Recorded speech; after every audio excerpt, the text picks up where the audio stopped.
জয় রাধে, রাধে রাধে বন্ধুরা, তোমরা সবাই কেমন আছো? আমরা অনেক অনেক অনেক ভালো আছি। বৈশাখ মাস মাধব মাস, আমার গোবিন্দের মাস, তাই এই মাধব মাসে আমাদের যে নিরামিষের যে আহারের যে ব্যবস্থা সেটা করছি। সেটা যে বাজার করে আনলাম, বাজার করে আনছি পাকা কলা, উচ্ছে, তারপরে পটল, আলু, কুমড়ো, আদা। আর আজকের রান্না হবে আলু চচ্চড়ি, আর হচ্ছে এখানে ঝিঙে দিয়ে, ঝিঙের কথা বলিনি তো, ঝিঙের ঝোল হবে। ঝিঙের ঝোল মানে ঝিঙে দিয়ে দিয়ে ডাল বেটে বড়া করে ঝিঙের ঝোল হবে। আর এই যে আদা রাঁধুনি বেটে রাখছি, ডাল বেটে রাখছি। এই যে ভাতটা আগে হয়ে গেছে, ভাতটা দেখাতে পারিনি। আর হবে আমের টক, সাদা টক। এই গরমের সময় যে গরম পড়ছে বন্ধুরা, অবশ্যই আমের টকটা কিন্তু একটু অন্যরকম জিনিস, খুব ভালো লাগে, মুখে একটা রুচি ছাড়া তো আসলে মুখে কিচ্ছু ভালো লাগে না। আমি প্রত্যেক দিন চেষ্টা করি আমের টকটা রাখার, তাই আজকেও আমের টক রাখছি। আমের টক আর হচ্ছে আলু উচ্ছে চচ্চড়ি করব, আর করব ঝিঙের ঝোল মানে। আর তার সাথে আর কিছুই করব না, কারণ যে গরম, এই গরমে বেশি কিছু রান্না করলে কোনো কিছুই ভালো লাগে না। আলু উচ্ছে চচ্চড়িটাও উনুনে দিয়ে দিচ্ছি, আমের টক হয়ে গেছে, ভাত হয়ে গেছে, আর হচ্ছে আলু উচ্ছে চচ্চড়িটা। এইটাও তিতে, তো তিতে জিনিসটা খুব ভালো লাগে। অতিরিক্ত গরমে তিতে খেলেও মুখে রুচি আসে। টক তিতে এইগুলোই হচ্ছে এখনকার খাবার, হালকা পাতলা খাবার। ঝিঙেটা গরমের সময় খুবই একটা ভালো খাবার, ঠান্ডা খাবার। এই ঝিঙে খেলে খুবই ভালো হয়, পেট ঠান্ডা থাকে। তারপরে এই যে আমার মেয়ে আম মাখাচ্ছে, দেখো।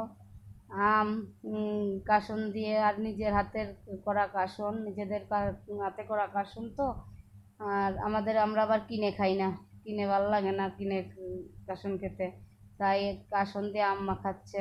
বললো, মা আমি একটু আম মাখাই, গরমের সময় আম মাখা খেলেও ভালো লাগে। বন্ধুরা, যে দুর্মূল্যের বাজার, তো মানে কেনাকাটাও খুব কষ্ট, তাই না? যাদের তো মানে কি বলবো, এটা তো বলার কিছু নেই।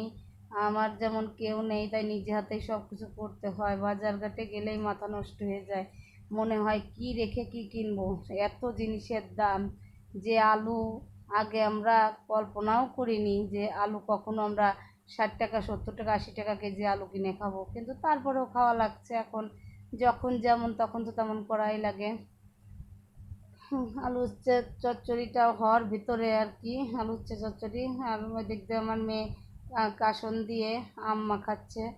আবার একটু মিষ্টি বেশি লাগে, টাম মাখাতে গেলে মিষ্টি ছাড়া সে খেতে পারে না, তার কাছে কথা আমে সব কিছু ঠিক ঠিক হলে তাহলে আম মাখার স্বাদ হবে। এই যে আম মাখাচ্ছে, আম মাখায় আবার সবাইকে দেবে।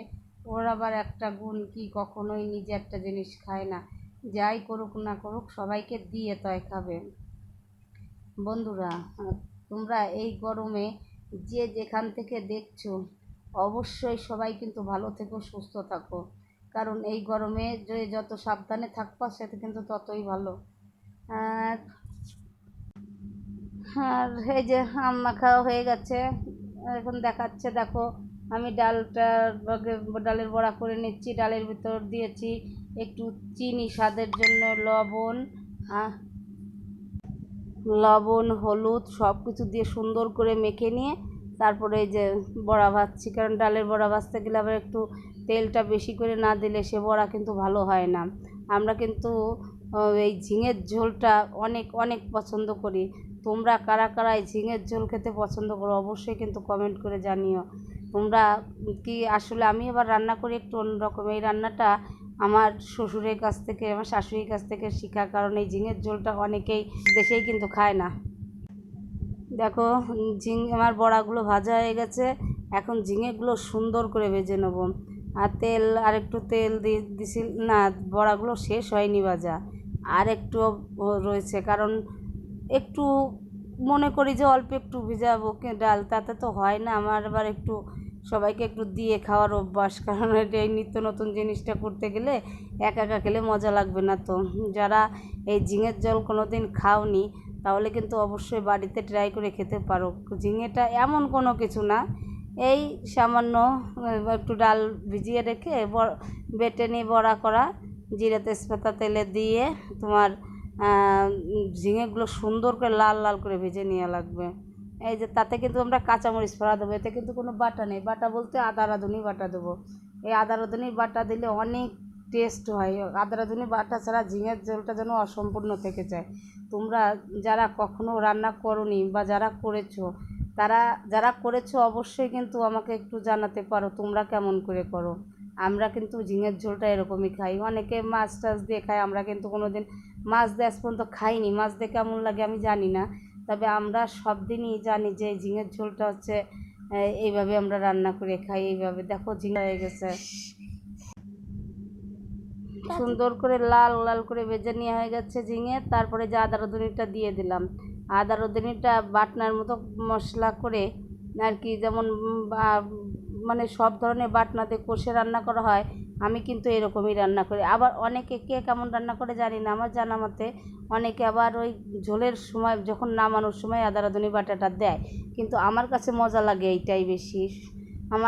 আমার খুব ভালো লাগে এই ঝিঙের ঝোলটা খেতে, শুধু আমি না, আমাদের বাড়ির সবাই পছন্দ করে এই ঝিঙের ঝোল। ঝিঙের ঝোলটা কিন্তু আসলে একটা অসাধারণ খাবার, এই গরমের দিনে এই পাতলা ঝোল করে একটা ঠান্ডা খাবার খুবই কিন্তু মজার খাবার।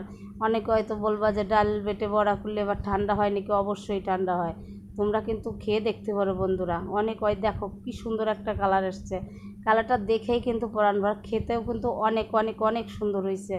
যারা বন্ধুরা খাও নাই তারা একদিন বাড়িতে করে খেয়ে দেখতে পারো। জিরে তেজপাতা তেলে দিয়ে ডালের বড়া কটা ভেজে রেখে একটু সুন্দর করে আর কি ওই আদা রাঁধুনিটা দিয়ে একটু কষে নিয়ে বড়া দিয়ে ঝোল দিলি, যে যেমনভাবে যেমন করে সে সেভাবে করলে দিলেই কিন্তু হয়ে যায়। আমাদের কিন্তু অনেক একটা মজার খাবার বন্ধুরা। আমার ভিডিওটা এই পর্যন্তই, অবশ্যই লাইক সাবস্ক্রাইবটা করে দিও।